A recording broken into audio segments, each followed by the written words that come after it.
그 우리 인생은 참 신비하죠. 사람이 굉장히 신비한데 이제 특히 신앙생활에서 우리가 오늘 주목해 보고 싶은 말씀은 세상에 이제 그 사람 육신의 생활에서 이제 유산이 자식들에게 이렇게 법적으로 물려지죠. 그래서 자식들이 이제 그걸 부모가 노력한 그런 재산을 그냥 무상으로 받아가지고 혜택을 누리게 되죠.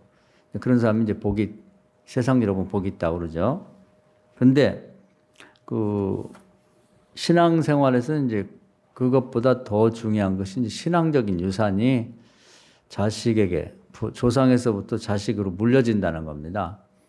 그래서 좋은 신앙은 그 천대까지도 그 영향을 미친다. 그 얘기만 들어도 굉장히 기분 좋은 일이고, 또 우리가 안 믿는 사람들은 이제 육신의 유산이 물려주는 것만 생각하고 살지만 우리는 그보다 더 오래 가는 하나님 보장해주는 이제 영적인 유산이 물려진다. 그걸 알고 살아야 되고 그걸 준비를 해야 됩니다. 그러니까 세상에서 안 믿는 사람들은 어떻게든지 뭐 자식들에게 아파트라도 하나 만들어 주고 가야지. 내 부모로서 자식들에게 그건 꼭 해야겠다. 뭐 그런다든지. 뭐 가게라도 하나 꼭 차려주고 가야지. 그래서 안 쓰고 안 먹고 모아서 이제 자식이면 두 명에게 이제 그렇게 해주고 나서 죽기 전에 아유 나는 그래도 자식들에게 부모로서의 도리는 다 했어. 이제 이런 사람도 있어요. 그것도 귀한 일이죠. 그러나 영적으로 보면은 내가 참 자식들에게 뭐 유산을 물려주기 위해서 내가 정말 시간도 아끼고 뭐 또 재정도 아끼고 해가지고 뭔가 자식들에게 유산을 좀 물려줘야겠다. 이런 마음을 먹고 살아야 된다는 거예요. 그냥 시간을 물수도 쓰고 자기 멋대로 살아가지고 아무것도 물려주는 게 없으면 나도 불행하게 살았지만 자식들도 불행하다는 거죠. 지금 우리의 삶이라는 건 결국 조상들이 물려준 것, 그 기반 위에 살기 때문에 요 정도 사는 거예요. 받은 게 없는 거지, 영적으로. 그럼 나는 이제 자식들에게 그렇게 하지 말아야겠다. 그걸 생각해 봐야 되는 거죠. 그 구약에서 이제 그 신비로운 것을 말씀하고 있는데요. 우리가 하나님 하시는 말씀은 다 믿고 그대로 따라서 살아야 돼요, 신앙인들이. 한 군데 한번 읽고 같이 한번 은혜를 받고자 합니다. 자, 창세기 한번 보겠어요. 이런 성경 꼭 기억해 뒀으면 좋겠습니다. 창세기 28장인데요. 4절 말씀입니다. 28장 4절.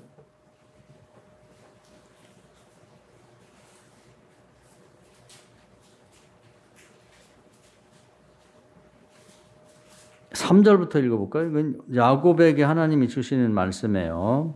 창세기 28장 3절 4절 교독하겠습니다. 3절 제가 읽을게요. 전능하신 하나님이 내게 복을 주시어 내가 생육하고 번성하게 하시어 내가 여러 족속을 이루게 하시고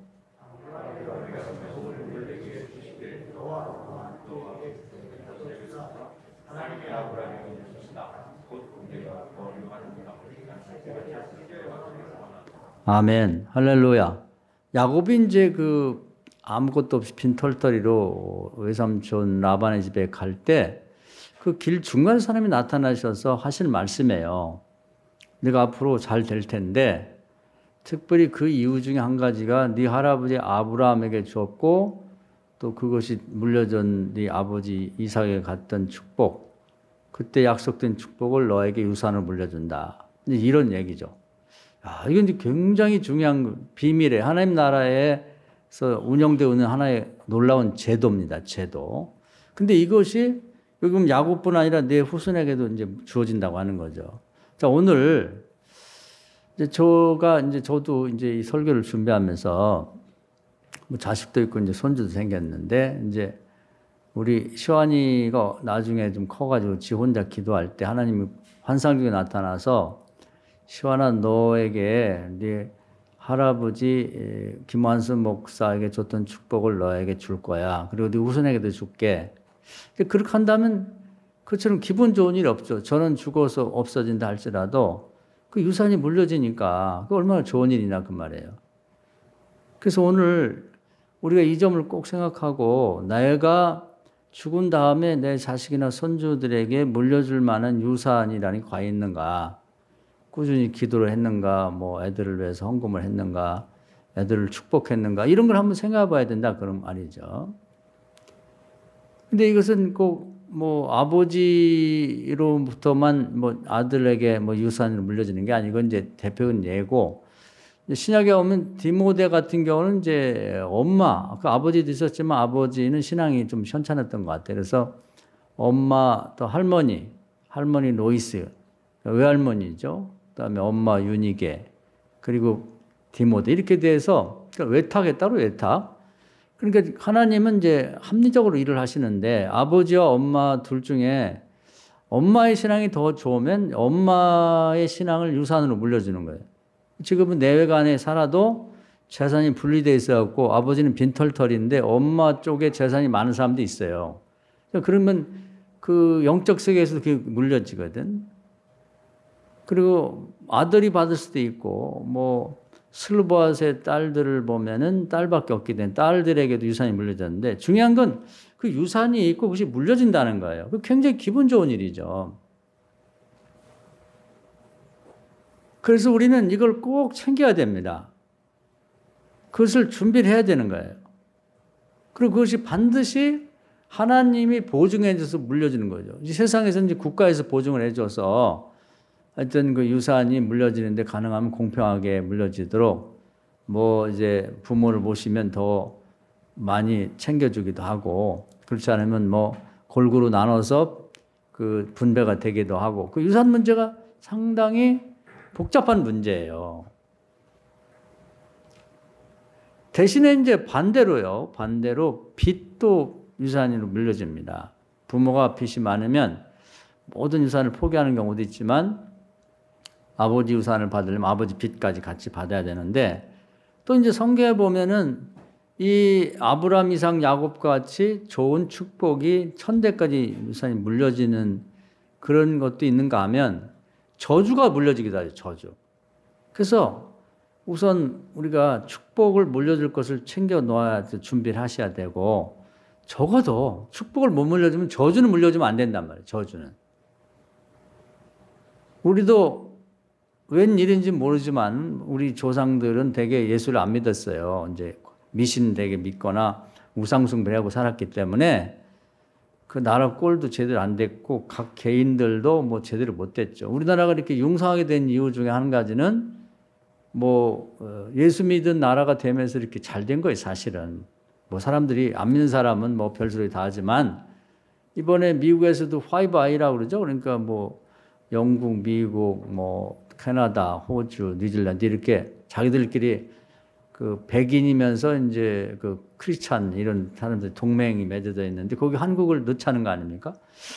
깜짝 놀란 일이죠. 어떻게 그렇게 우리 인정해 주는데, 그런 이유가 다 뭐가 있냐면은 예수 믿은 결과로 있는 거죠. 그래서 우리가 이제 과거에 우리가 믿지 않는 조상들, 선조들이 있다면 아직도 이제 절에 다니는 어머니가 있고 시어머니가 있고 친정 식구들이 있고 막 이렇거든요. 우상숭배하는 사람도 또 무당 쫓아다니는 사람들이 있고 그런데, 그러다 보니까 이제 우리가 이렇게 변변치 못하게 살고 있는 이유가 따져보지는 못했지만 하나님 나라가 보면 다 이유가 있는 거예요. 그냥 세상에는 우연이라는 게 없는 겁니다. 심은 대로 거두는 거지. 그걸 믿으셔야 돼. 그리고 그걸 알아야 되는 거죠.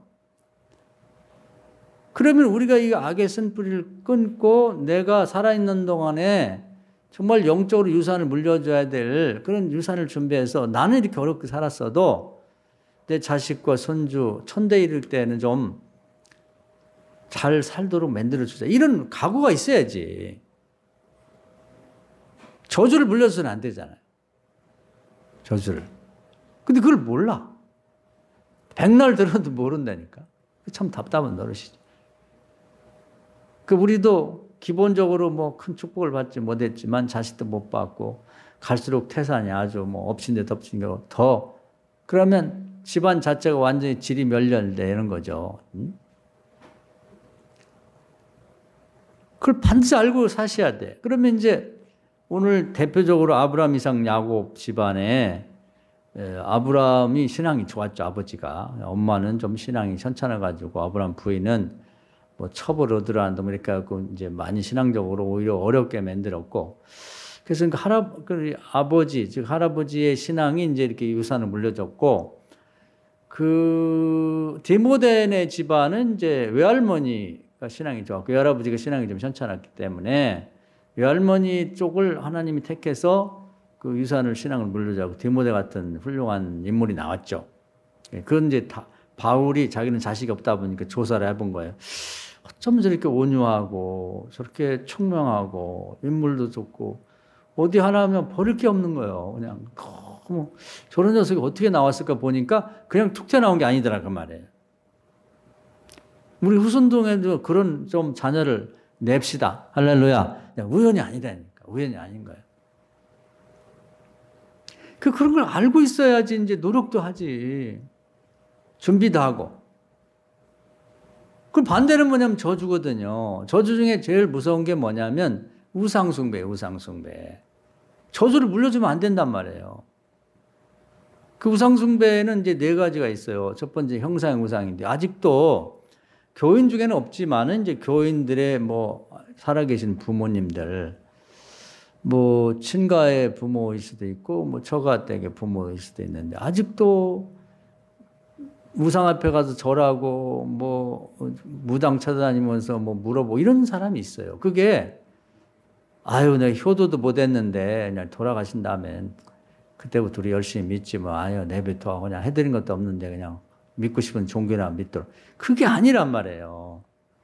그분이 뭘 몰라서 이렇게 다니기 때문에 그 영향이 나에게 있다니까요. 내 자식들 그러니까 그 양반의 손주에게 영향을 미치고 있다고. 차라리 뭐 머리끄댕이 흔들고 뭐 명덩이를 패는 거 그것과 비교할 수 없이 그냥 인생 자체를 망치는 거예요. 그래갖고 이제 그건 뭐 하나님 하신 말씀이잖아요. 요한복음 10장 10절에 보면 사단의 세력, 귀신, 악령, 사탄 이 모든 것들은 사람을 죽이고 멸망시키는 게 기본적으로 하는 짓이에요. 하나님 그렇다면 그런 거지.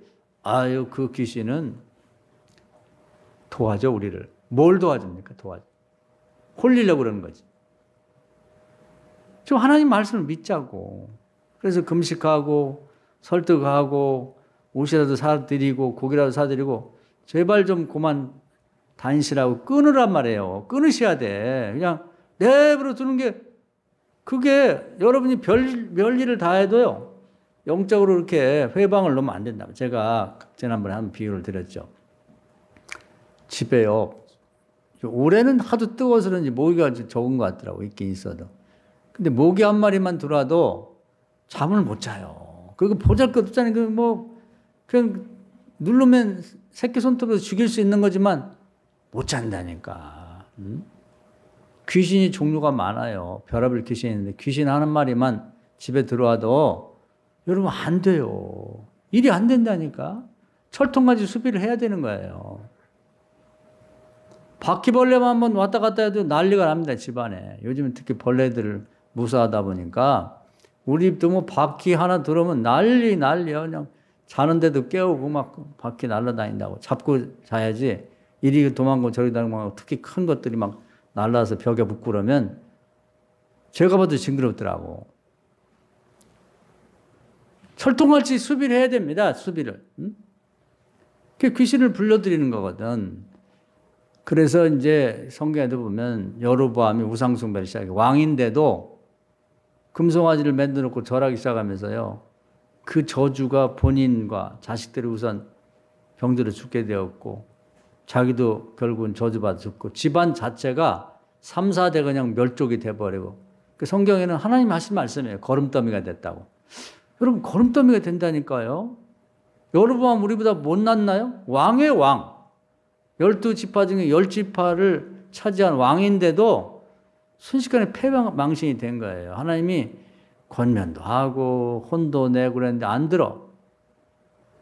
여러분 그거 여러분 때에 반드시 해결하셔야 돼요. 그리고 그냥 믿다가 죽으면 그 유산이 그 나쁜 유산이 그냥 있는 거니까 돌아가기 전에 하여튼 회개하고 예수 영접하고 그리고 세례받고 돌아가실 수 있도록 여러분 무슨 수를 쓰든지 권면하셔야 돼요. 안 그러면 그냥 반은 돌아가셔도 좋다 이거야. 지옥 가도 좋지만 그것도 안 되지 사실은. 그런데 우리에게 아주 나쁜 영향을 미치고 돌아가신다니까? 어떻게 하실 거예요? 하나님이 그렇다는데 우리가 아이 그럴 리가 있나? 그 자체가 저주예요. 불순종이고. 하나님이 그렇다는데 우리가 무언 권리로 우리가 뭘 알아가지고 안 그렇다고 말할 수가 있냔 말이에요. 응? 법이라는 게 그런 거예요. 법이라는 게. 나는 음주운전해도 괜찮다. 면허 취소해요. 그럴 리가 있나? 법이 정해지면 그렇게 되는 거예요. 우상숭배, 형상의 우상숭배, 무슨 신당이니 뭐니 찾아다니고 거기 뭘 만들어놓고 그림 그려놓고 부처 같은 거 해놓고 거기 가서 절하고 돈 내고 거기서 분향하고 향불 펴. 절대 그거 하면 안 돼요. 여러분 가족 중에 그런 사람이 있으면 목숨 걸고 기도해서 끊으셔야 돼요. 그리고 과거의 그 죄를 회개하고 예수 영접하고 그런 다음에 돌아가시도록 만들어야지 그게 3, 4대까지 이른단 말이에요. 여러분 자식, 손주, 증손주까지 고손주까지도 영향을 미친다고. 여러분 끊으셔야 돼. 여러분 대해서 끊으셔야 한다. 두 번째 우상숭배는 이제 불순종입니다. 불순종. 생각의 고집.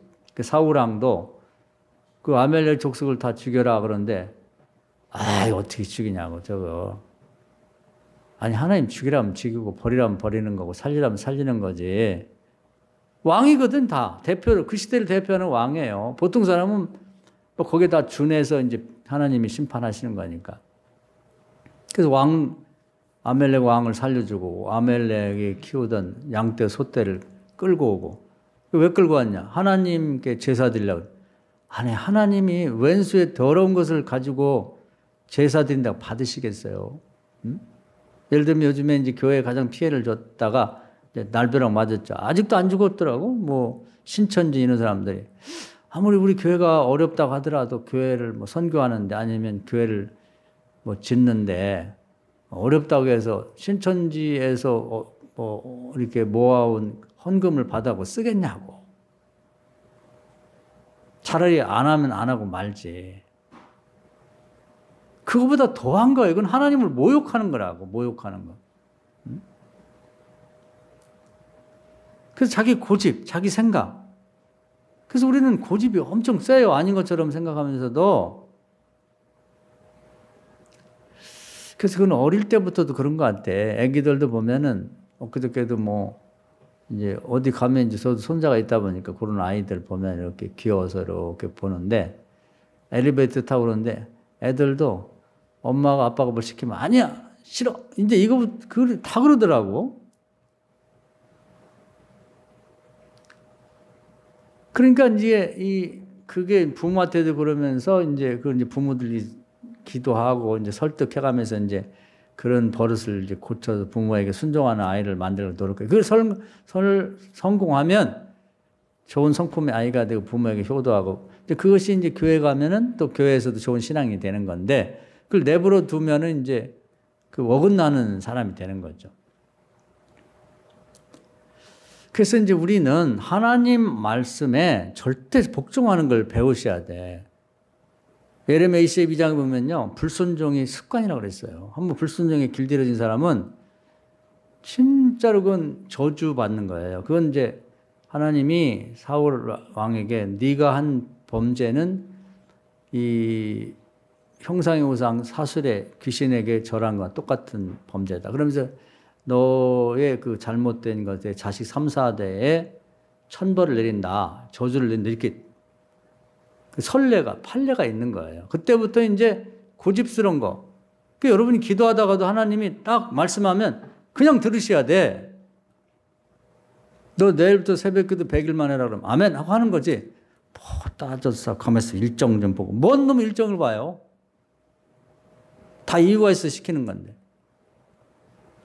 내일 저녁에 와서 앞으로 1년 동안 기도하라 그러면 아멘하고 하는 거지. 뭔 따져서 하냐고. 요즘 건강이 어쩌고 아니, 건강이 안 좋으면 기도하면 하나님 고쳐주겠지. 건강이 좋아질 때까지 기다려요? 기도도 안 하는데 누가 고쳐줘, 하나님이. 말도 안 듣는 걸. 그 건강 회복 못하고 죽는 거지. 그 하나님 말씀을 설교 듣다가도 이 혈기가 문제구나. 그 다음 금식기도 들어가면서 빨리 혈기 고쳐야죠. 기도 안 하는 게 문제면 기도를 시작해야지. 금식해라 그러면 당장 22일 금식기도 들어가려면 아멘하고 들어가는 거지. 뭘 거기다 대고 토를 다냐고. 하나님이 다 축복하시려고 준비하셔서 기도도 시키고 헌금도 시키고 예배도 드리라고 그러고 그거 안 하려면 뭐로 예수 믿어요? 예수님도 하도 기가 막혀서 너는 나보고 주여 주여 하면서 왜 내 말 안 듣냐 그러는데 그렇게 말 안 들어가지고 뭐가 되겠냐고. 그 말 안 들으면 끝나는 게 아니라 자기도 안 되고 문제는 자식 3, 4대까지 저주를 받는다는 거예요. 그게 이제 무섭지. 그게 유전이지, 유전. 그래서 이제 사울왕도 그렇게 말 안 듣다가 결국 길보아 전투에 나가가지고 이제 자기도 죽고 자식들, 생태 같은 자식들 다 죽고 나중에 외손주, 친손주도 7명 멸족이 됐어요. 3, 4대의 저주가 임했다고. 이 불순종이 아무것도 아닌 줄 아는데 이거 무서운 범죄예요. 그 자식들에게도 아버지, 엄마가 불순종하잖아요. 자식들도 다 불순종으로 돌아갑니다. 아빠, 엄마는 불순종한데 자식들은 순종하고 그런 경우가 어디 있어요. 그럼 마치 뭐하고 똑같냐면 자기는 개가 말해요. 옆으로 걸으면서 자식 보고 야 이놈아 똑바로 걸어. 아니 제 아버지 제 엄마가 옆으로 걷는데 뭔 자식 개가 앞으로 가요. 그런 건 없는 거지. 그게 유전이 된다는 게 그런 거예요. 불순종하면은 자기 생각대로 믿으면은 그게 아무것도 아니고 내가 내 마음대로 믿는데 그게 저주라니까요. 저주가 3, 4대까지 간다고. 자식도 안 되고 손주들도 안 되고 증손주, 고손주까지 안 돼요. 그래서 여러분 고치셔야 돼. 하나님한테 엄청나게 어려움을 시키시는 거 아니에요. 어려운 건 다 하나님이 아셔. 수도 없이 얘기했죠. 하나님 우리를 진흙으로 생각하고 질그릇, 옹기그릇 생각하기 때문에 어려운 거 안 시키시고 못 시키세요. 마음이 약해서. 그 여리고성을 무너뜨릴 때도 전쟁은 하나님 아시고 이스라엘 백성 피곤하고 힘드니까 야 너는 하루에 한 바퀴씩만 돌고 실을 때 7바퀴 돌고 소리만 질러. 그거거든. 그것도 못하냐 이 말이에요. 기도라는 건 최소의 것을 지키는 거예요. 나머지는 하늘에서 다 해주겠다는 거죠. 그 맨입으로 와서 기도도 못해요. 그 무슨 축복을 받기를 원하냐고. 맨입으로 와서 찬양하고 예배도 못 드리냐고. 그것도 안 하면 아무것도 안 하는 거야. 하나님이 다 하실 테니까 하나님 나라에서 다 할게. 너는 와서 그것만 하는데 그것도 안 하면 그러려면 뭐 신앙생활 할 필요 없이 다 축복해야죠. 그게 이제 만물 구원설이에요. 오리겐이 뭐 이런 옛날에 그 이단 된 사람들이 뭐 하나님이 째째하게 뭐 기도 좀 했다고 그 응답 주고 안 했다고 안 주고 그러겠느냐? 지 생각이지. 심은 대로 거두는 거예요. 근데 최소의 것, 더 이상 뭐 뗄 수 없는 최소의 것만 요구하는 게 하나님이란 말이에요. 근데 고집스럽게 안 해. 난 죽어도 안 한다는 거지. 그게 저주예요. 그게 3, 4대까지 저주가. 그게 자기 생각의 우상, 불순종의 우상이거든. 그거 고치셔야 돼. 그걸 고칠 때 하기 싫은 걸 시켜요, 하나님이. 우리가 하기 싫은 거. 기도는 죽어도 하기 싫은데 꼭 기도하라 그래. 금식은 정말 죽었다가 하는 것보다 한 끼도 못 굶는데 하나님이 금식하라 그래. 우리 버르장머리를 고치려고 하는 거예요. 군대 가면 어려운 게 정말 힘든 걸 시키거든. 하기 싫은데. 응? 겨울에 막 찬물에 들어가라든지 걷기 힘든데 막 100리씩 걸으라 그러는데 더워 미치겠는데 그 판촉이라고 있어요. 우비 두툼한 거 입고 거기다 방독면까지 쓰고 오리걸음하라 그러고 죽을 지경이죠. 죽을 지경이에요. 왜 그러냐? 버릇 고치려고 하는 거예요.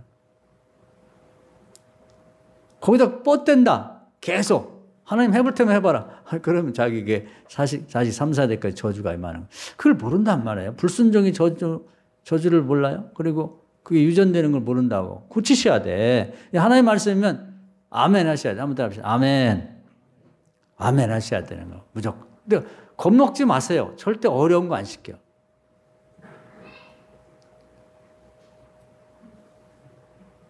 우리 시환이가 아멘을 잘하네.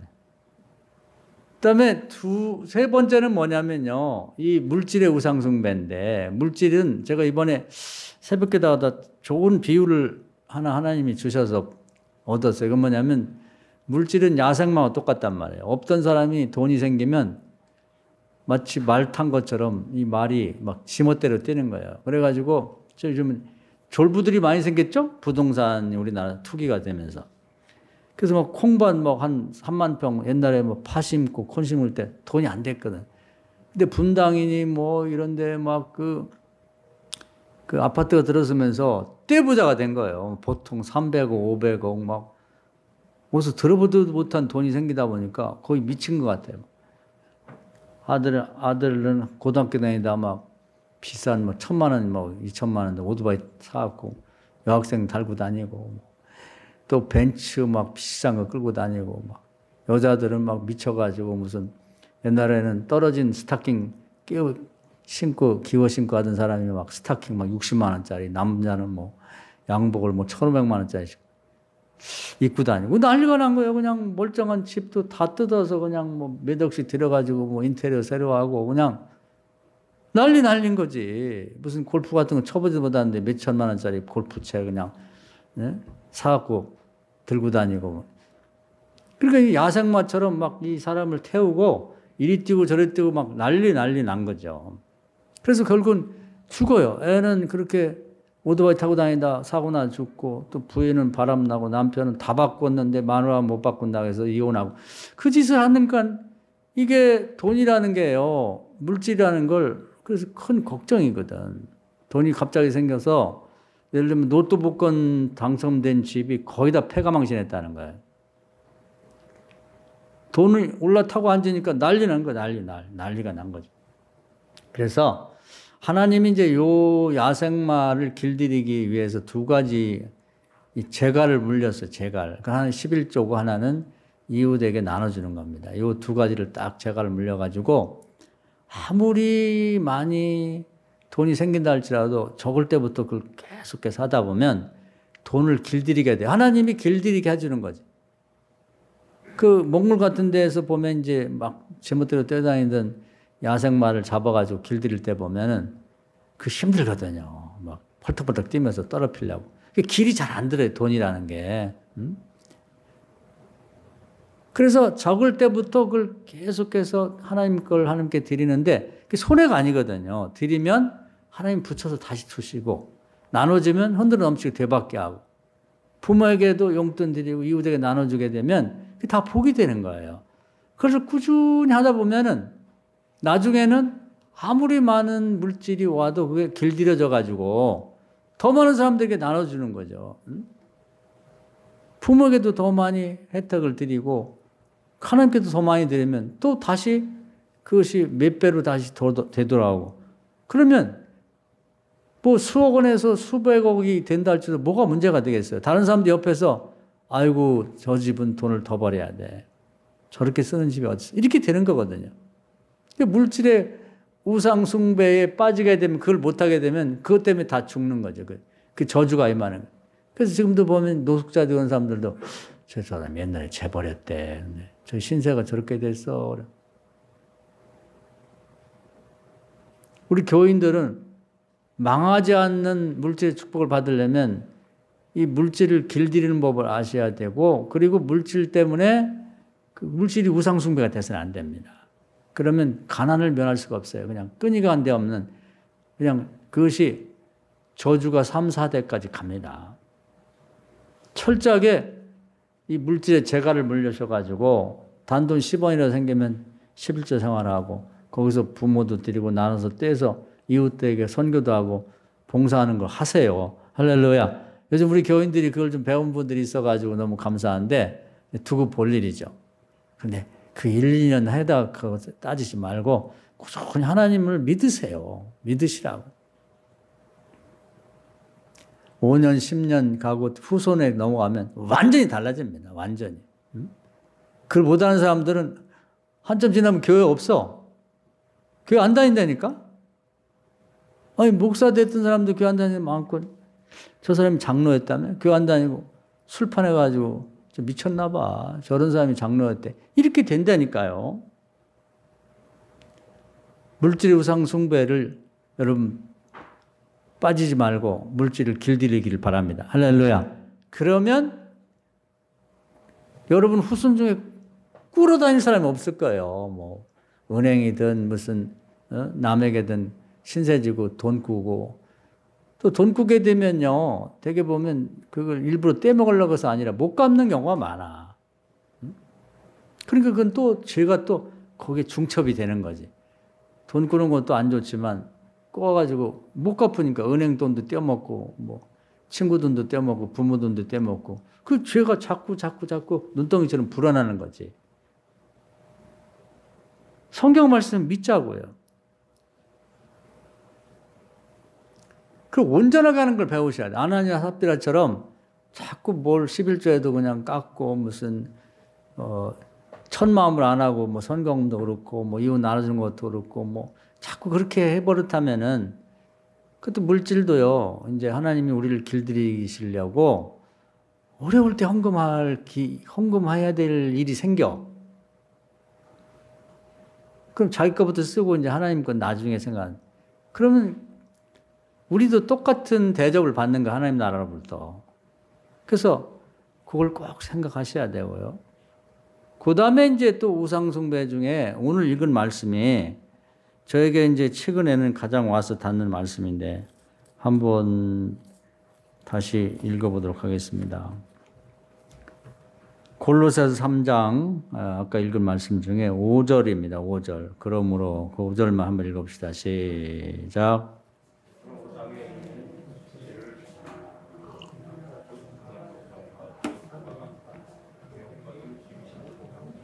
네, 탐심을 특별히 강조하면서 우상숭배라고 아주 말이 딱 나와 있어요. 이렇게 찍혀서.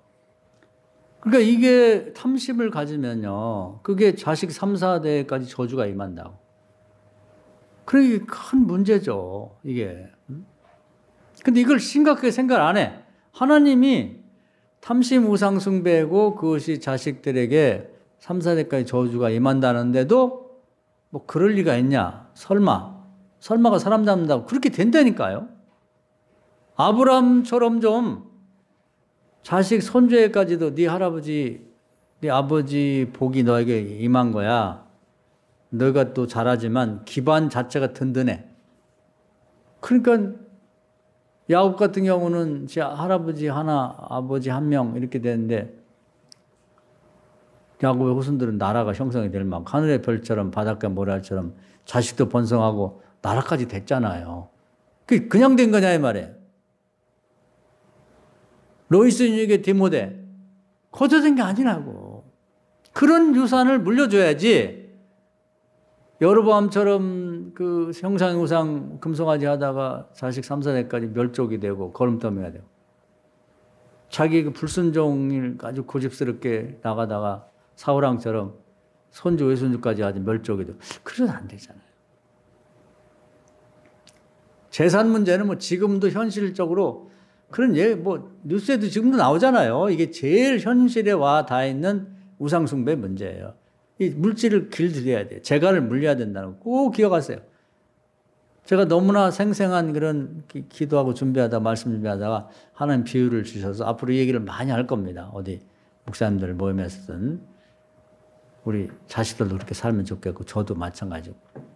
그러면 이제 후손으로 갈수록 물질 때문에 고생하는 일은 없어요. 아마 큰 물질 축복받고 더 헌신하는 사람들이 나올 겁니다. 이 마지막 탐심은 가장 우리가 흔하게 접하게 되는 그런 이제 욕심인데, 우상숭배인데, 대개 보면 탐심이 우연히 생기는 건 아니고, 이제 옛날에 뭐 예를 들면 요즘에 먹방이 뭐 이런 거 많이 나와서 막 먹는데, 배고팠던 사람들은 음식 욕심이 많은 거예요. 못 먹은 것 때문에 그냥 걸신이 들린 것처럼 먹어도 배고픈 이런 게 있는 거죠. 과거에 어려웠던 때 그 받은 상처 때문에 그런 거라는 거예요. 그런 것처럼 뭔가 각자가 탐심이 있는데 예수님이 먼저 말씀했어요. 뭐냐면 옷 2벌 있으면 옷 1벌도 없는 사람이 주라는 거예요. 옷이 1벌도 없는 사람이 있는데 2벌 갖고 있는 그 탐심이라는 거지, 그게. 빵 하나 갖고 있는데 빵이 없는 사람이 있어. 배고픈 사람. 반 나눠 주라는 거예요. 나 혼자 갖고 있으면 탐심이라는 거예요. 탐심을 아주 극단으로 얘기하면 그거예요. 그래서 이스라엘 사람들이 샬롬이라는 이 사람이 샬롬, 우리가 안녕하세요, 안녕하고 똑같은데 그 샬롬이 뭐냐면 너하고 나하고 똑같아질 때 평화가 있고 그러면 안녕하다는 거죠. 그러니까 예를 들면 내가 배고파 죽겠는데 빵을 하나 갖고 있고 저 혼자 먹으면서 안녕, 샬롬? 그런다고 해서 그게 마음의 평화가 오질 않는다는 거죠. 나는 헐벗어갖고 그냥 속옷도 하나 제대로 못 입고 거적대가 하나 쓰고 있는데 옷을 2벌 멋진 걸 갖고 있는 녀석이 안녕? 그런다고 안녕이 될 수 없다는 거지. 그래서 각자가요, 한번 그 주님이 하신 말씀이니까 이 극단적인 예입니다만은 여러분은 탐심이 있을 거예요. 뭐에 대해서. 뭐 남 얘기할 거 없이 저는 그래서 이 말씀을 쭉 생각하면서 특히 이번 이사하면서 나에게 탐심은 뭐가 있나. 욕심 부리는 거 필요 이상으로. 저에게는 그 책 욕심이 많아요. 책 욕심이. 남보다도. 그런 이유 중에 이제 어릴 때 초등학교 때부터 가끔 제가 간증했는데 우리 큰아버지가 공부 많이 하다가 좀 약간 정신 이상이 와서 뭐 천재 소리 들었다는데 그냥 일찍 결혼하고 애도 못 낳고 죽었어요. 그리고 우리 아버지는 결심한 거예요. 공부 많이 하면 일찍 죽는다. 머리가 돌 수도 있다. 그래가지고 자기도 그때 공부를 그만두고 자식들 공부 안 시키겠다. 그런 결심을 한 거예요. 그래서 큰어머니가 계셨는데 그 큰어머니를 남겨놓고 돌아가셨기 때문에 큰아버지가 그 큰어머니까지 자기 모시고 살아니까 어려운 거야. 그래서 이제 제가 학교 다닐 때 우리 형들도 우리 공부를 안 시켰어요. 우리 저도 공부를 못하게 하고. 그래서 공부하려고 하면 이제 뭐 하지 말라는 거야. 불 끄라 그래. 공부하지 말고. 너는 그냥 농사일이나 져라. 우리 형들도 이제 공부를 안 시켜서 이제 그냥 초등학교 나오고 다 객지로 나가버리고 이제 아버지한테 불만도 많고 그러니까. 그래서 초등학교 때 다 과외를 했는데 저만 그 전교에서 이제 3학년까지는 똑같이 공부를 하고 4학년 때부터 과외비도 내고 과외를 하는데 저만 오전 공부하고 그냥 집으로 왔다고. 근데 이제 다른 애들은 청소도 하고 뭐 이제 뭐 공부를 꾸준히 과외를 하는데 저는 그 혼자 학교에서 이 운영하는 밭이 있어요, 밭. 애들 농사 체험한다고. 그 우리 선생님이, 담임 선생님이 야, 너는 집에 가면서 밭고랑 2개 꼭 메고 가. 내가 안 가봐도 다음에 가볼 테니까. 근데 어릴 때도 창피하더라고. 혼자 책보따리 들고 다른 애들 다 쳐다보는데 야, 너는 공부 안 하고 가서 좋겠다는데 걔들의 입장엔 그럴 수 있지만 저는 혼자 다 뒤쳐다보는 저를 쳐다보는데 이 뒤통수가 창피한 거예요. 그래서 책보따리 들고 이제 학교 운동장을 걸어 나올 때 엄청 창피했어요. 그래서 집에 가기 싫어가지고 밖에서 빈둥빈둥 놀다가 애들 끝나고 갈 때. 지금도 생생한 게 애들 뭐 옛날에 체력장 연습하고 막 이렇게 턱걸이도 하고 뭐 공 던지기도 할 때 몰래 그 깜깜한 때까지 애들 공부하는 거 보려고 우리 초등학교 울타리가 측백나무로 이렇게 돼 있었어요. 그리고 거기 가서 이렇게 누가 또 볼까봐 몰래 숨어서 어떻게 하나 보고 나도 저것도 해보고 싶다. 그런 생각을 하는 일이 있습니다. 그래서 그때부터 그것이 저에게 상처가 됐던 것 같아요. 그래서 이제 공부 욕심이 많고 또 책을 안 사주니까 학교 다니지 말라고. 그 책 욕심이 그때는 갖고 싶은 마음이 있었는데 못 가졌으니까요. 그래서 이제 그런 것이 저에게 이제 마치 먹고 싶은 거 못 먹은 것처럼 그런 게 있는 것 같아요. 그래서 뭐 결혼하고 나서 뭐 생활이 어려웠지만 하여튼 어떻게든지 책을 사서 먹으려고 이제 많이 사서 모았죠. 제 형편에 어렵지만 뭐 월부로도 사고 뭐 그러니까 그 외에는 제가 돈을 거의 써본 일도 없고 별 관심이 없어요. 뭐 혼자 나가서 집사람 여기 있지만은 뭐 혼자 뭐 짜장면을 사 먹는다든지 뭐 그럴 이유도 없고, 그렇다고 해서 뭐 제가 차비를 뭐 버리면 놀러 다니는 것도 아니고, 오직 한 가지 돈을 생기면은 하여튼 책, 지금도 이제 뭐 어디 가서 애들하고 밥 한 끼를 먹어도 보통 뭐 몇만 원, 몇십만 원 나오는 경우도 있는데 뭐 10만 원도 넘게 나오는데 항상 저는 계산이 야, 이게 15만 원이면 10만 원이면 책이 10권인데 항상 이렇게 계산을 해요. 항상. 그러다 보니까 이제 습관이 돼가지고 책에 대한 집착이 굉장히 많습니다. 근데 그것이 지나치면 탐심이 되는데 이번에도 이사 가면서 뭐 과거 이사 갈 때도 뭐 제 조카도 또 손자도 뭐 목사하고 그러니까 제가 보던 책 갖다 주는데 또 옛날 책을 안 보더라고. 시골에도 잔뜩 쌓여 있어요. 지금 버리기도 했는데 또 뉴욕 가다가 또 가서 휴지로 팔기도 하고 이번에 이사 올 때도 수백 권을 누가 달라고 해서 주기도 하고 그랬는데 근데 이제 새로 이사 간 집은 제 이 공부 방이 굉장히 작아요. 그러다 보니까 또 이제 그전에 안방에도 책을 놓고 또 거실에도 이제 책을 잔뜩 놓고 그랬는데 그 책이 둘러싸여 있는 거지. 그래서 버렸는데도 그래도 많은 거예요. 이삿짐을 갖다 놓으니까 책이 그냥 제 방에다 대충 놓고도 이 거실에 가득한 거예요. 이렇게 어디 돌아다닐 수가 없는 거예요. 그러면서 그 이삿짐 나르는 분들이 최근에 이렇게 힘든 이사는 처음이라고 그러면서 아주 설레설레 흔들더라고. 책 때문에 사람 잡겠다고. 그래서 제가 이게 뭐지? 그런 생각이 들었어요. 그래서 제가 이제 항상 우리 애들 집사람이 책 좀 버리라는 말은 기분이 확 상해요. 이게 어떻게 산 건데 버리고 말을 안 해도 막 승질이 나는 거지. 지네들 자기 거나 버리지 왜 내 걸 버리라고. 이런 마음이 있는 거예요. 화가 나는 거지. 근데 얼마 전에 제가요, 이제 이사하고 나서도 책을 어떻게 뭐 처리가 안 되는 거지. 박스도 못 풀고도 있는 것도 있고 그래. 근데 이제 제 선배 목사님, 우리 시방에 계시다 은퇴하신 분이 93세 된 목사님이 우리 근처에 사시더라고요. 그래서 사모님하고 이제 어디 제가 나가다가 길거리 마주쳤는데 연세가 많다 보니까 이제 겨우 걸어 다니시는데 어떻게 그 생각이 들더라고. 저분 나이가 되면 내가 무슨 책을 갖고 있지? 그때까지 갖고 있을 만한 책이 있을까? 그래서 생각해보니 그 양반이 뭐 성경 한 권 갖고 있을 것 같아. 그래서 야, 이것도 탐심이구나. 이게 그냥 제 개인적인 취미라고 생각하기에는 이 말씀이 딱 걸리는 거예요. 사람마다 다 다르죠, 탐심이. 근데 저는 책에 대한 집착이 과거에 뭐 어릴 때 배우고 싶은 때 못 배우고 막 책 갖고 싶을 때 안 사주고 그런 것 때문에 이유가 돼서 그렇다 치더라도 이건 참 지나치다. 그래서 이것을 이제 버린다고 생각하면 너무 아깝고 필요한 사람에게 줘야겠다. 나눠준다 하는 생각으로 개념을 바꾸니까 이게 이제 저 자신이 설득이 됐어요.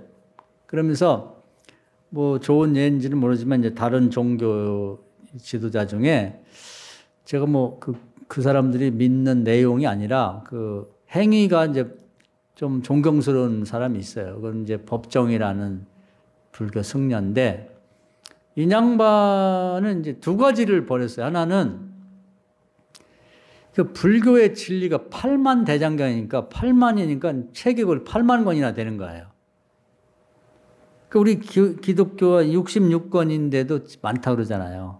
그러니까 불교는 역사도 길지만 8만 권에 가까운 책이 있으니 그런 걸 언제 다 읽을 거예요. 근데 이 양반도 이제 공부 욕심이 많아가지고 이제 열심히 8만 대장경을 연구하고 불교 신문에 들어가서 뭐 주필도 하고 그러면서 불경을 열심히 연구하고 모든 불경을 다 읽어가지고 섭렵하고 대단한 진리를 막 세상에 펼쳐야겠다고 생각했는데 그 한번 얘기했죠. 합천에 가면 8만 대장경이 있어요. 해인사에. 옛날 고려시대 때 그 이제 불교 역사라 그러지. 그 이제 그런 작업을 해가지고 해놓으면 부처님이 도와줘갖고 나라를 지켜줄까 하면서 거기 가면 이제 이렇게 나무를 거기다가 이제 파가지고 그 불경을 원래 인도 말로 된 걸 중국에서 번역한 한문으로 된 걸 이제 우리나라 새긴 거죠. 그런 다음에 그 뒷면을 보면 거기에는 또 이제 무지한 사람들은 옛날 한문을 모르잖아요. 그러면 딱 찍으면 그림이 나와, 그림. 이제 우리도 이제 기독교도 보면 동방정교회 가면 이콘이라고 이제 사람들이 그림을 그려가지고 성화라는 거거든. 그래서 설명을 하는 거지. 우리 애기들도 보면 교육할 때는 그림 그려가지고 이제 뭐 이렇게 보이면서 이렇게 하듯이 그런 거죠. 그 정성이 대단해요. 앞판에는 글자를 쓰고 뒤에는 그림을 새겼다고. 그 내용을 보통 한문을 모르는 사람도 그림 보면 이해하도록. 그 그림 보고 설명하려고. 그것을 새겨가지고 엄청난 걸 해놓은 거지. 그러니까 이건 세계 불교 문화의 꽃입니다, 꽃.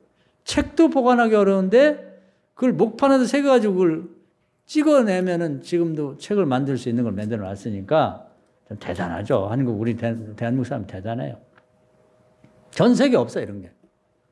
그러니까 불교인들은 자부심이 대단하고, 그리고 지금 이제 그걸 보관하느라고 매일 열어놓질 않아요. 이제 1년에 몇 번 개방해서 구경하고 가는데, 저도 뭐 불교 유사니까 제가 관심이 없어서 안 갔는데, 한번 몇 년 전에 휴가 때 그걸 개방한다고 TV에 나오는 바람에 이제 저희 집사람 한번 가서 보고 온 일이 있습니다.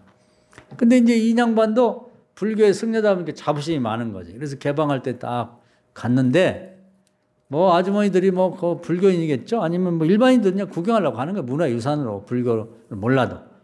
근데 이제 쭉 보고서 이제 뭐 왁자지껄하고 오는데 이제 자기가 이제 자부심을 딱 갖고 그 법정이라는 분 얘기를 한 거예요.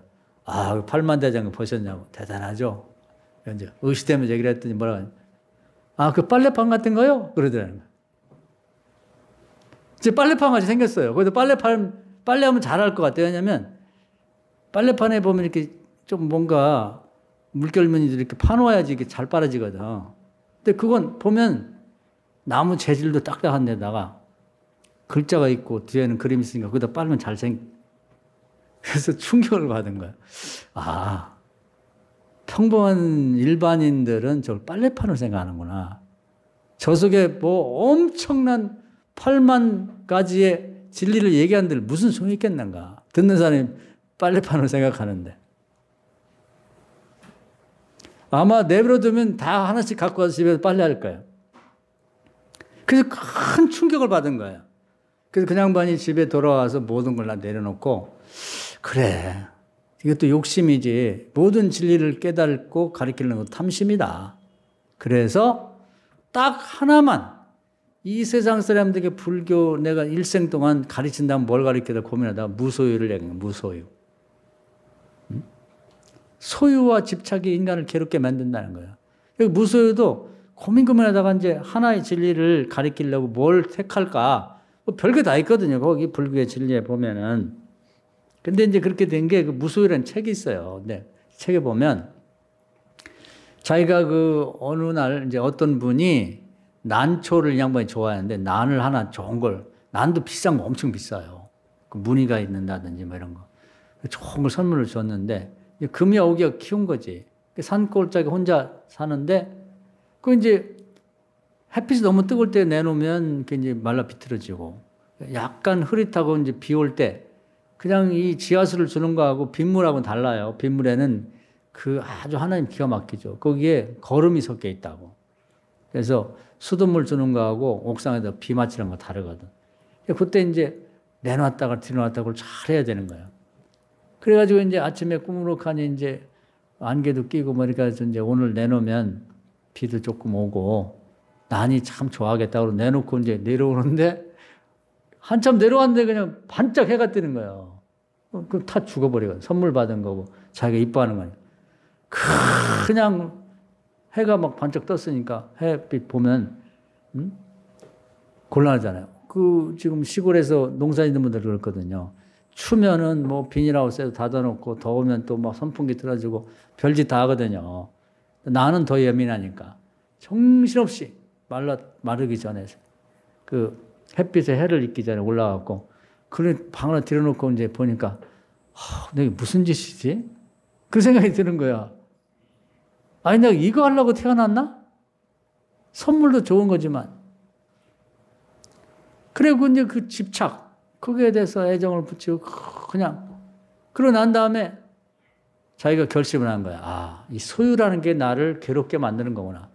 그래서 볼 만큼 봤으니까 다른 사람 주자. 잘 키울 사람, 집에 붙어 있는 사람, 부인도 있고 그런 사람 집에 가족이 있으니까 보는데 자기는 혼자니까 자기가 안 보면 어디 나갔다가 또 그 생각 때문에 얼렁 들어오고 그래서 남에게 주고 나니까 그렇게 속이 시원하더라는 거야. 마음이 편하고. 그래서 이제 무소유라고 하는 그 여러 가지 진리 중에 한 가지를 택해가지고 그냥 반은 죽으나 사나 평생 또 무소유에 대한 글을 쓰고 무소유를 얘기하고 그러면서 이제 불교와 무소유라는 진리 중에 여러 욕심을 버리고 한 가지만 얘기하다 세상을 떴죠. 그러면서 이제 그 양반이 나름대로 한 가지 자기 나름대로의 이제 규칙을 정했는데 뭐냐면 요걸 좀 배우셨으면 좋겠다는 거예요. 저도 그걸 이제 과거에 읽은 건데 이번에 그 생각이 들었어요. 뭐냐면 그 양반이 이제 인기가 있는 그런 뭐 승려이기도 하고 또 작가고 그러다 보니까 여기저기서 이제 선물이 많이 들어오는 거예요. 응? 우편도 배달도 되고 뭐 갖고 오기도 하고. 그래서 꽃 화분도 뭐 보내오고 또 무슨 도자기도 보내오고 차를 좋아하니까 차 마시라고 또 뭐 이렇게 조각품도 보내고 그림도 보내오고 뭐 쌀도 보내오고 꿀도 보내오고 뭐 영양제도 별걸 다 보내온다는 거예요. 그분 인기가 대단했거든요. 연예인들처럼. 그러면 무소유로 살려고 하는데 연말이 되면 1년 동안 엄청나게 많이 들어온 거예요. 뭐 글 쓰라고 뭐 원고지 보내고 뭐 연필도 보내고 뭐 펜도 보내고 별의별게 쌓여있는 거지 이렇게. 그러면 이 양반이 결심한 게 뭐냐면 연말이 되면 자기가 알잖아. 아름아름 이렇게 다니면서 중들도 가난 사람이 많아요. 끈이가 간데 없는. 다 불러. 그래가지고 다 마당에 내놓고 필요한 거 다 가져가라고. 아, 이 스님도 필요하지 않나. 근데 이 양반이 이런 생각을 하는데 그때 제가 크게 깨달은 대목이 요거예요. 뭐냐면 그림이 나물 좋은 거 가격을 따면 비싼데 하여튼 그걸 주면은 대부분 사람은 이게 누가 준 건데 이게 얼마짜리인데 그리고 그냥 창고에 처박아 놓고 몇 년이 가도 꺼내보지도 않거든. 걸을 자리도 없고. 그렇게 하지 말라는 거예요. 뭐냐면 내가 1년 동안 많이 봤잖아. 1년 봤으면 충분하지. 그렇게 생각하는 거예요. 화분도 1년 봤으면 많이 봤잖아. 따지고 보니까 그래요. 예를 들어서 제가 앞으로 10년을 산다고 그럴 때 10년 사는 중에 1년을 만약에 봤다. 누가 그림을 선물로 줬다. 조각품을 뭐 선물로 줬다. 십자가를 줬다. 1년 동안 봤으면 많이 봤잖아. 어떤 건 몇 년 동안 선물을 받긴 했는데 걸 데가 없어 그냥 쳐 박아놓은 게 많다면 어디 있는지도 모르고. 그런 게 탐심이라는 거예요. 그 양반은 다 나눠주는 거냐. 텅 비어. 창고에 집에 다 비워버리는 거예요. 그럼 놀라운 건 뭐냐면 내년 되면 또 채워진다는 거야. 쌓이지가 않는 거지. 그 연말에는 말이죠. 우리가 그런 생각을 좀 해봤으면 좋을 것 같아요. 연말이 되면 올해도 한번 해보세요. 뭐 좀 필요한 사람이 있으면 가진 걸 다 줘보라고 그냥 이렇게 주어. 그 탐심이 안 해도 그만이 아니라 이게 자식 3, 4대까지 가는 저주가 있다 그러면 큰일이잖아요.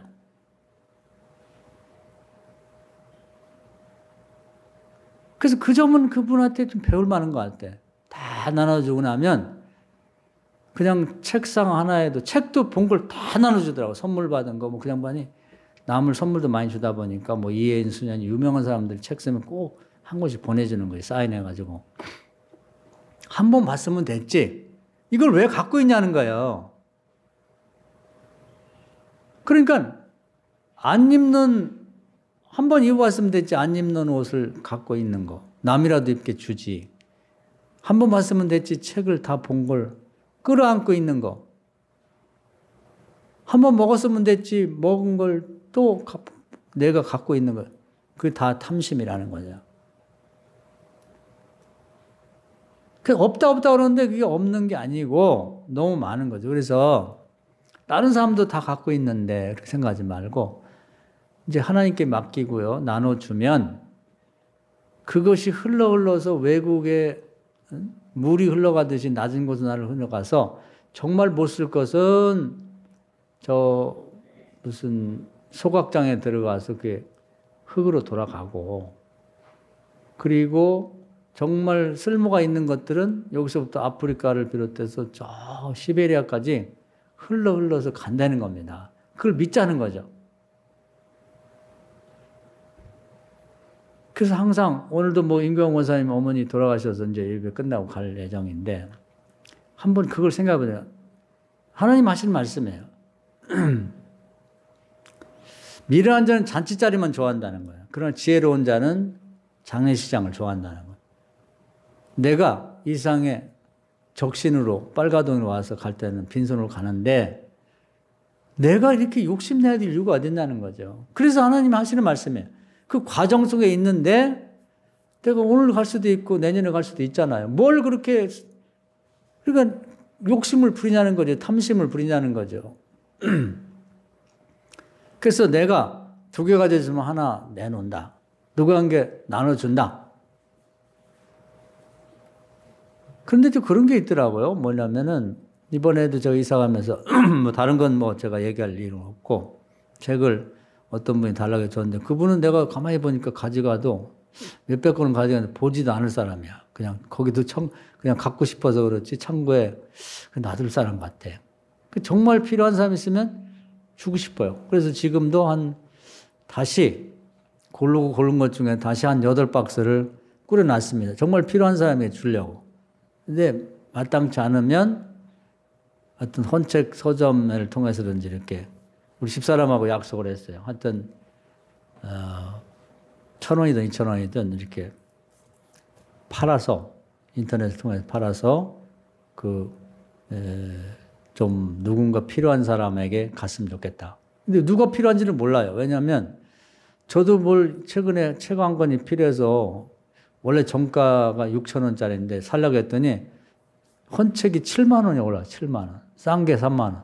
깜짝 놀랐어요. 누군가 꼭 필요한 사람이 있거든. 근데 그런 걸 사는 사람이 있더라고. 근데 누가 필요한지를 모르잖아. 그리고 이제 여러분이 안 입는 옷, 안 입는 신발 같은 거 요즘에 가장 우리 주변에서 팔기 쉬운 데가 이제 당근마켓이라는 게 생겼어요. 거기 올리면 우리 애들 보니까 1,000원짜리도 사러 오더라고. 비싼 거지만 이제 싸게 올려놓으면. 그렇게 해서 근데 그게 좋은 게 뭐냐면 그냥 주면 뭐 어거지로 받고 그러는데 올리면 정말 필요한 사람이 사거든요. 그게 좋은 것 같아. 그래서 나눈다는 개념으로 하고 정말 누군가 필요하다고 그러면 줘야죠. 제가 이제 마음에 지금도 부담이 있는 거 한두 번 얘기 안 이랬는데 얼마 전에 제 친구가 몇 년 전에 세상을 떴는데 그 친구가 이제 클래식 음악을 좋아해요. 저보다 좀 늦게 시작했는데 제가 하라고 해서 했는데 그 CD, 지금은 CD도 잘 안 듣지만 그 CD라는 게 이렇게 동그랗게 부는 게 있는데 특히 그 현악기, 뭐 바이올린이나 첼로 음악이 귀해요. CD가 나와 다 팔려고 품절이 되고 또 비싸. 근데 저도 귀한 걸 어렵게 했는데 그 친구가 그걸 달라고 하더라고. 팔던지. 근데 안 되고 안 줬거든요. 근데 얼마 전에 친구가 죽었는데 지금도 후회가 돼. 무덤에라도 묻어주고 싶어. 그놈의 그때 주지 왜 안 줬지 내가? 응? 또 얼마 전에 또 몇 년 전에는 제 후배 목사님이 천둥이 전화 와갖고 형님 혹시 입던 옷 중에 안 입는 거 있으면 나 좀 한 벌 줘요. 나 입을 양복이 없다.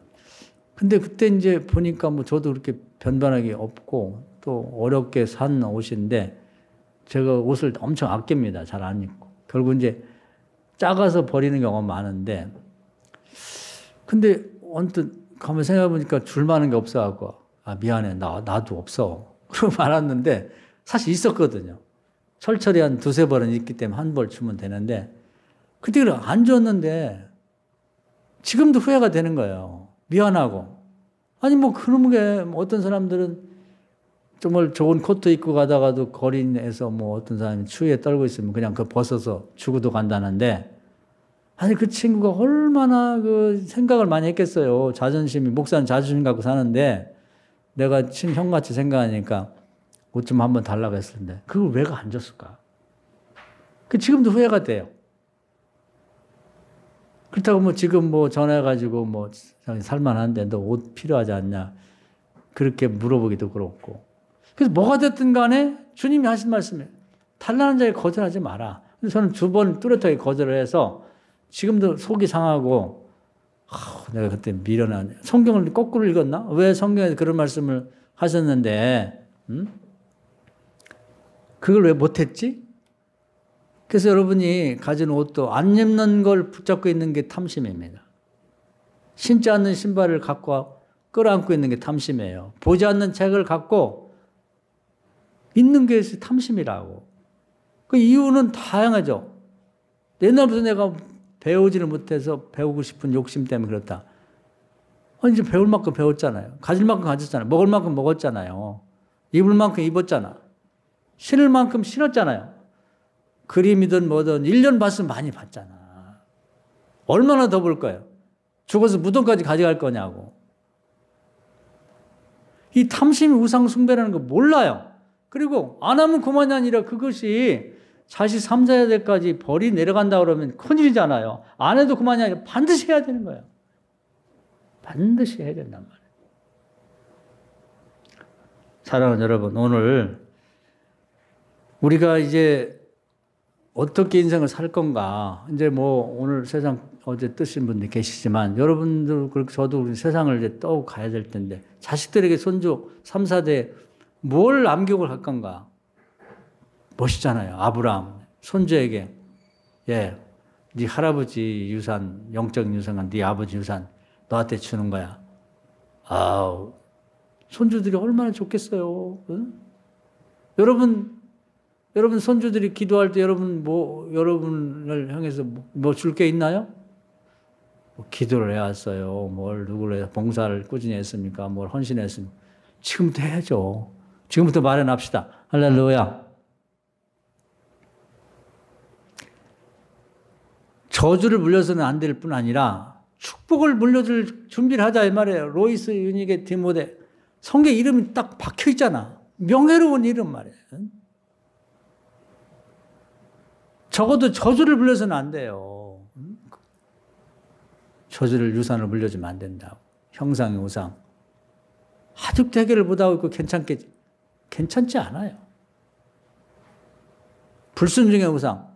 자기 생각은 뭐 벽돌을 때리거나 망치로 때려도 안 깨져. 나는 이렇게 한다는 걸? 물질의 우상. 자가를 물리고. 탐심 우상. 2번 있으면 줘야 돼요.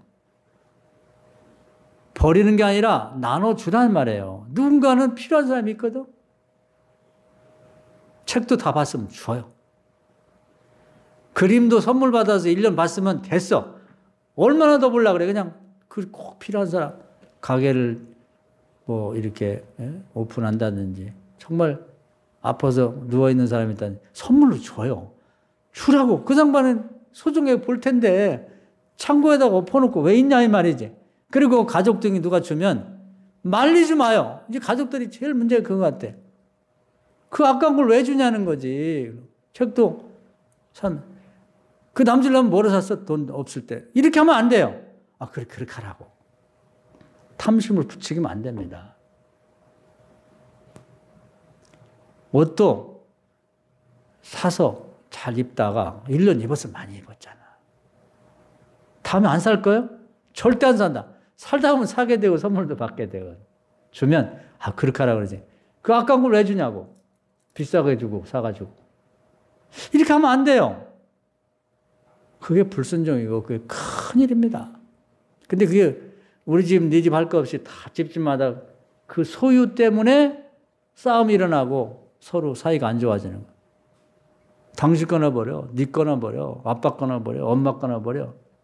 이렇게 하면 안 돼요. 그래서 이번에는 정말 저도 일생을 앞으로 살고 한 80쯤 되면 딱 한 권 책도 남을 것 같아요. 딱 한 권.